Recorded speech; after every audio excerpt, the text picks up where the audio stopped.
Hi, I'm Yuri Nikolsky. In this video, we're going to take a look at something that's become very popular in the last little while. That little something is Agentic AI. Now, first of all, what is Agentic AI? Well, the word agentic comes from the word agent, so I think you figured it out. It's an AI that acts as an agent. In other words, instead of being a passive assistant waiting for a user prompt to do something, Agentic AI can proactively or actively do something about a problem that it should at least know about somewhat. Now, agentic AI is already widely used in many different industries. It's used quite widely in the financial industry. Even ChatGPT has an agent mode. So, how does that work in medical imaging? Well, quite simply, actually. An agentic AI can do anything a human could using the same graphic user interface, or at least the same interfaces that a human would.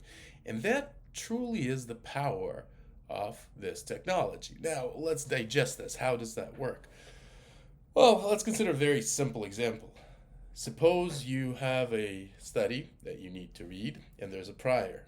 But the problem is that that prior is not on your VNA. It is sitting somewhere at a clinic that has their own PACS, and they're not actually connected to anybody. They're not connected to the VNA, they're not connected to the regional archive, so it's kind of problematic.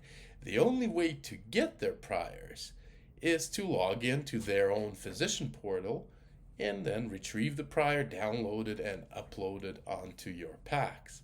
Now, if this happens once in a blue moon, maybe it's not that big of a deal. But if you have this situation happen fairly frequently, now this is something that may require a little bit of automation.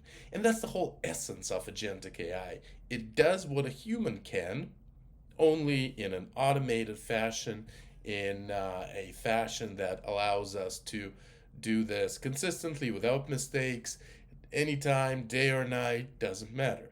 Important to understand here, though, it's not replacing your infrastructure. It's not replacing your VNA. It's not replacing standards based storage or retrieval. All of that stays as is.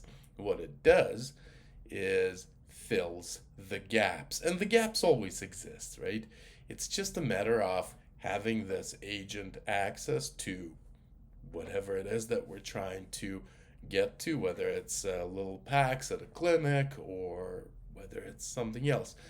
As long as you can provide it with credentials to log in, the agent will do the rest. It'll find the right patient, it'll download the right images under the guise of a study, it'll upload it to your packs. Again, it's going to need to have login credentials, but that's a given, isn't it? And then after that, it will be all done for you. And that's the very interesting part about it. That's just one use case outside of many. And the use of agentic AI is truly exploding in medical imaging. And why is that?